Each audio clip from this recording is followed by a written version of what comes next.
Во случај кога починатиот не оставил тестамент, распределувањето на неговиот имот се врши согласно правилата од Законот за наследување.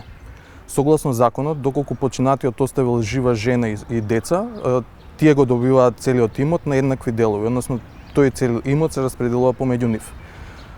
Недостоен за наследување наследникот во случаите кога тој со умисла го лишил од живот или се обидел да го лиши од живот починатиот,